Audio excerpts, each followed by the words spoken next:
Anjar ST bus stand નજીક Mahavir ડેવલપર્સની office નીચે 4 અજાણ્યા શખ્સોએ 2 કર્મચારીને છરી બતાવી 40 લાખની લૂંટ આચરી લૂંટારુઓ ફરાર થઈ ગયા હતા। સમગ્ર બનાવ સીસીટીવી કેમેરામાં કેદ થઈ ગયો હતો। કચ્છ પોલીસ અધિક્ષકે જણાવ્યું હતું કે મહાવીર ડેવલપર્સ નામની પેઢીના 2 કર્મચારીઓ કચેરી બંધ કરીને રોકડ રકમ, દસ્તાવેજો ભરેલી 3 બેગ લઈ ઓફિસ નીચે શેઠની ગાડીમાં મૂકવા જતા હતા। ત્યારે 5 શખ્સો છરી લઈને ધસી આવ્યા હતા। લૂંટારુઓ ગાળાગાળી અને મારકૂટ કરી રોકડ ભરેલી બેગ લૂંટીને 2 બાઇક પર નાસી છૂટ્યા હતા।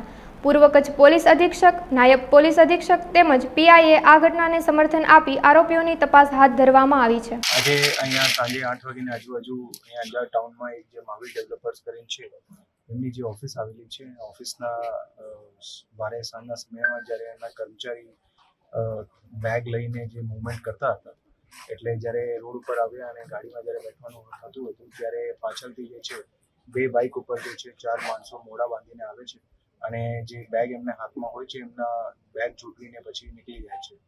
જે બેગ જોડવામાં આવ્યા છે એમાં અંદાજે 40 લાખ રૂપિયા જે છે રોકડ રકમ હતી અને બીજા જે છે અમુક જે છે બુક્સ વગેરે હતી। પોલીસને જ્યારે આ ઘટનાની જાણકારી મળી ત્યારે તાત્કાલિક જે છે લોકલ પોલીસ સ્ટેશનના અધિકારી અને કર્મચારી બધા પહોંચી ગયા અને અત્યારે જે છે જિલ્લા પોલીસની અલગ અલગ બધી ટીમો, એલસીબી અને એસઓજી જે છે આ ઘટનાને જે છે તાત્કાલિક શોધવા માટે અલગ અલગ દિશાઓમાં ટીમો લાગી ગઈ છે અને જે અલગ અલગ દિશાઓમાં આમાં માહિતી અને કામગીરી ચાલી રહી છે એ પ્રમાણે જે છે પોલીસને જે છે એમાં ઝડપથી ડિટેક્ટ કરવામાં જે છે પૂરા પ્રયાસ છે।